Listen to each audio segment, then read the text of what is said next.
કરવાના તો નથી જ ને? કેમ એવું બોલે છે? તો બીજું શું કરે? તમને કહીશ તો તમે મારી એક પણ વાત સાંભળવાના તો નથી જ ને?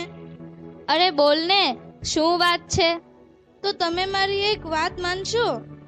અરે એક નહીં, બે માનીશ. બોલ તો ખરા. તમે પપ્પાને વિકાસભાઈની ત્યાં મોકલી દો પ્લીઝ. તે આખો દિવસ ઘરમાં હોય ને તે મને નથી ગમતું અને બધી જ વાતમાં ટક ટક કર્યા રાખે છે.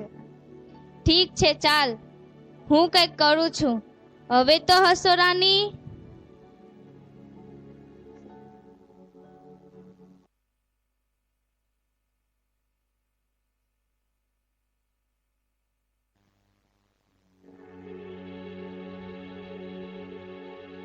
શું વાત છે બાપુજી? રોહિત બેટા, બહાર જાય ત્યારે મારા માટે એક જોડી કપડાં લઈ જને. કેમ, તમારી પાસે કપડાં નથી? હમણાં તો લીધા હતા. એ તો ગઈ દિવાળીએ એક જોડી લીધા હતા. હવે તો 1 વર્ષ થવા આવ્યું. હવે તો કપડાં ફાટે જ ને ભાઈ. ગઈ દિવાળીએ તો અમે લઈ આપ્યા હતા ને, નકરા અમારે જ લઈ દેવાના. તમારા નાના દીકરાને કયો. પણ એ બિચારાની ઘરની પરિસ્થિતિ બહુ સારી નથી. એ માંડ માંડ પોતાના ઘરનું પૂરું કરે છે, એટલે એને કહેતા મારી જીભ ઉપરતી નથી. તો અમે ક્યાં મોટા મિલના માલિક હતા? અને આપ્યું તો એમને પણ છે ને, તો પછી અમારામાં જીવ શું નાખો છો? રેવા દો, તમે ખીજાશો નહીં, હું ચલાવી લઈશ. આ ડોસો આપણા એક ઉપર જ પડ્યો છે. કહેતા હોય તો તમારા ભાઈ વિકાસિયા પાસે જઈ, એનોય બાપ તો છે ને, એને કાંઈ ખર્ચો તો કરવો નથી.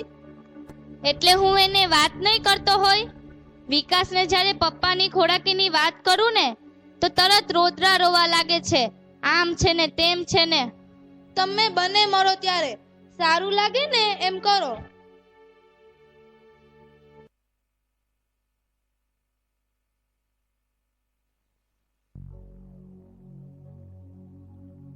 વિકાસ બેટા, મને એક જોડી કપડાં લાવી દે ને. સોરી બાપુજી, મારી પાસે અત્યારે સગવડ નથી. તમે પેલા મોટાને કહો ને. હું પણ પેલા ગયા વર્ષના જૂના કપડાં પહેરું છું. મેં પોતે નવા કપડાં નથી લીધા. મોટો કે નાના પાસે જાઓ અને નાનો કે મોટા પાસે. અરે હું કઈ ભિખારી છું કે મારે આવી હોશિયારી કરવાની? હું ભિખારી નથી, તમારો બાપ છું, બાપ. સમજ્યા? રારો નહીં પાડવાની. આ ઘર છે, ધર્મશાળા નહીં. રારો પાડવી હોય તો અહીંયા નહીં આવવાનું. આ શું બોલો છો તમે? એટલું તો વિચારો કે તમારા બાપુજી છે. તું બેઠને છાનીમાની દોડદાઈ થાય વગર. એટલી બધી દયા આવતી હોય તો તું જ લે દેમને નવા કપડાં. ખોટું ના લગાડશો બાપુજી, પણ ગડપણમાં લોકોની હાલત એવી જ હોય છે. પહેરેલા કપડાં પણ તેમના સગા નથી થતા. આટલી બધી હોશિયારી મેં મારી જિંદગીમાં ક્યારેય નથી જોઈ. બે દીકરાઓનો બાપ હોવા છતાં હું આજે લાચાર થઈ ગયો બેટા. હું આજે લાચાર થઈ ગયો. ચિંતા ન કરો બાપુજી, હું છું ને તમારી દીકરી. આજથી તમે એવું ના સમજતા કે હું તમારા દીકરાની વહુ છું. આજથી તમે એવું જ માનજો કે હું તમારી દીકરી જ છું. હું લઈ દઈશ તમને કપડાં. નહીં બેટા, રેવા દે, હું ચલાવી લઈશ.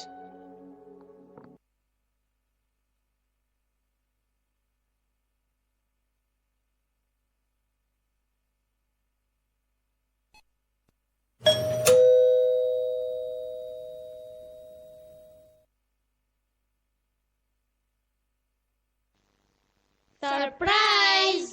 આવો આવો, આજે બધી એક સાથે જ પધાર્યા છો. શું વાત છે? આવો આવો, બેસો બેસો. કેમ છો મોહિની? મજામાં ને? હાઓ, મજામાં. મારે શું વાંધો હોય? અરે મોહિની, તને યાદ નથી? આજે તારો બર્થડે છે, એટલે અમે સાથે મળીને તને સરપ્રાઈઝ આપવા આવ્યા છે. અરે, આ વખતે હું મારું બર્થડે સાવ ભૂલી જ ગઈ. સારું થયું તમે આવીને મને યાદ કરાવ્યું. આ વખતે અમારો ઘરવાળો પણ ભૂલી ગયો. સોરી. બાકી એ તો યાદ કરાવે. એ આ બધું આ ડોસાની હોળીમાં ભૂલાઈ ગયું.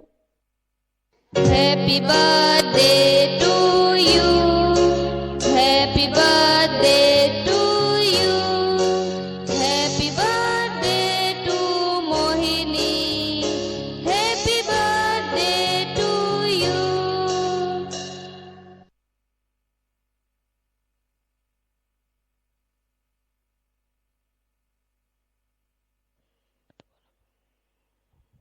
અરે મોહિની, આ તારા સસરા છે?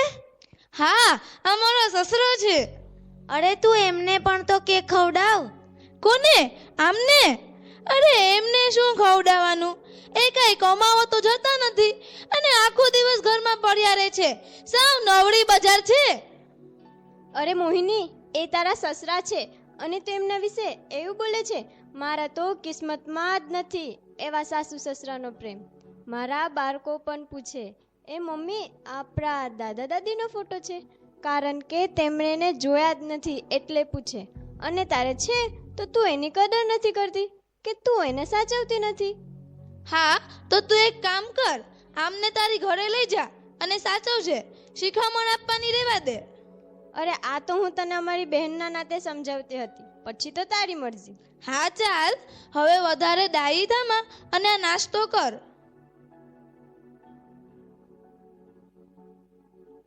હા તો ચાલો હવે આપણે રજા લઈએ.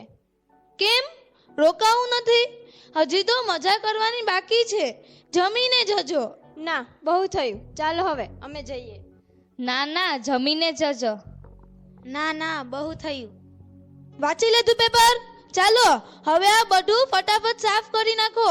જલ્દી કરો, હજી તો બજારમાંથી શાકભાજી લેવા જવાની બાકી છે. લ્યો આ 50 રૂપિયાની થેલી.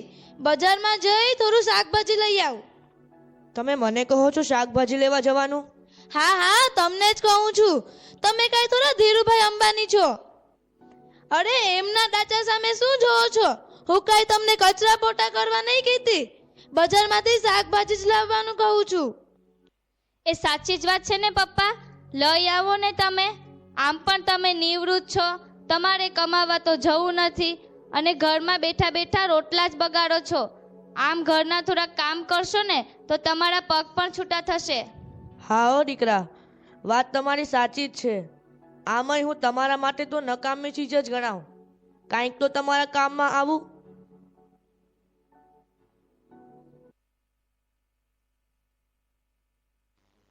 ચાલો, શાકભાજી આવી ગયું, શાકભાજી. આવો આવો, શું જોઈએ છે તમને? આમનું શું ભાવ છે? 30ના અડધો કિલો ને 60ના કિલો. આજકાલ શાકભાજી બહુ મોંઘા થઈ ગયા છે. આમને તો સસ્તું જ જોઈએ છે. મને કેટલું મોંઘું મળે છે ખબર છે એમને? મારા ઘરમાં થોડું પાકે છે. આવો આવો બાપુજી, શું જોઈએ છે તમને? આમનું શું છે? 30ના અડધો કિલો ને 60ના કિલો. કેમ બાપુજી, આજે તમે આવ્યા છો? હા બેટા, મારા તો નસીબ જ ફૂટેલા છે. અને આજનો પાછો કેવો જમાનો. સાચી વાત છે બાપુજી, સાચી વાત છે. કેમ બાપુજી તમે આઈ? હા બેટા, મોટી વહુને હું ઘરમાં બેસી રહું એ ગમતું નથી, એટલા માટે આમ શાકભાજી લેવા મોકલ્યો છે. અત્યારે બાપુજી તમને આરામ કરવાની ઉંમર છે. તમે જો, આજે તો હું એમની સાથે ઝઘડીશ. તમે મને ના રોકતા. જવા દે બેટા, એવા નકામા લોકો સાથે બાંધવાનું ન હોય. ઉલટાનું આપણું ખરાબ લાગે. એવા નકટાઓને તો મનમાં કાંઈ ન હોય. ના બાપુજી, આજે તો હું ભાભીને 2-4 તો સંભળાવવાની જ છું. ચાલો મારી સાથે.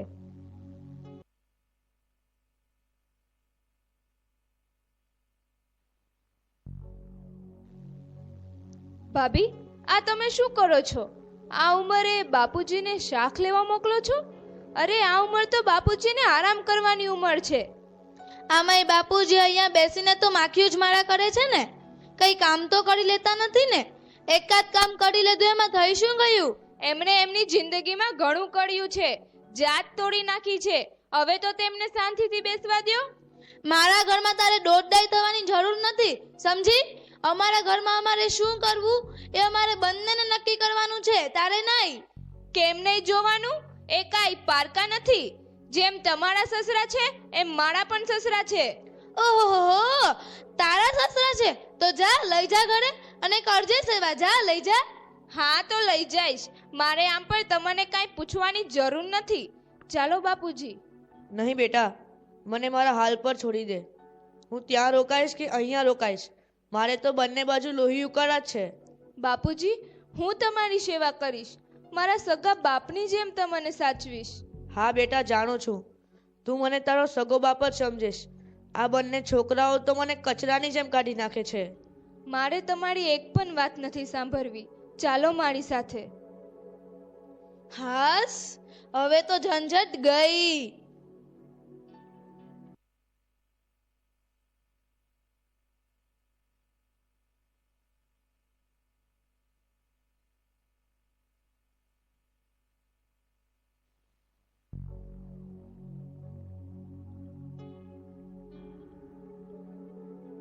તારે આવું દોડડા પણ કરવાની શી જરૂર હતી? બાપુજી ત્યાં હતા એ બરાબર જ હતા. પણ તેમને લાવ્યા એમાં ખોટું શું કર્યું? એ તમારા બાપુજી છે. આ તમે બંને એના પ્રત્યે આવો અત્યાચાર કેમ કરો છો? શું નડે છે તમને? મને બાપુજી કઈ નથી નડતા, પણ બાપુજીને આપણે અહીંયા રાખશું ને તો પેલો મોટો આપણને ખાધા ખોરાકીનો એક પણ રૂપિયો નહીં આપે. આપણે જ બધી ખર્ચ કરવા પડશે. આ તમે બંને એમના દીકરાઓ છો કે શું? કાંઈ ખબર નથી પડતી. પોતાના બાપ પાછળ એક રૂપિયો પણ ખર્ચ કરવા તૈયાર નથી. બંનેને બાપ શું બોજરૂપ લાગે છે.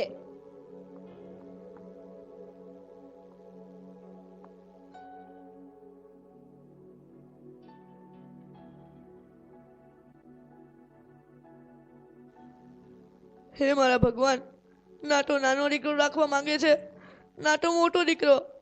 હવે તું જ કઈ રસ્તો બતાવ મારા ભગવાન. હવે તું જ કઈ રસ્તો બતાવ.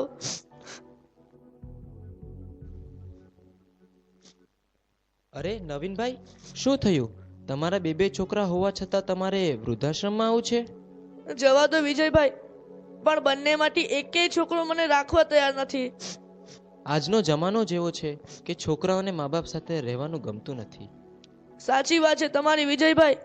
આજનો આ જમાનો બહુ બદલાઈ ગયો છે. આજનો જમાનો બદલાઈ નથી ગયો, આજનો જમાનો બહુ ખરાબ થઈ ગયો છે. ઠીક છે, હવે તો જેવી ભગવાનની મરજી. નવીનભાઈ, સમય અને સંજોગ માણસને એવી પરિસ્થિતિમાં લાવી ઊભા કરી દે છે કે ખરેખર કંઈ સમજાતું નથી. સાચી વાત છે તમારી વિજયભાઈ, સાચી વાત છે. રો માં નવીનભાઈ, રો માં. અંદર ચાલો.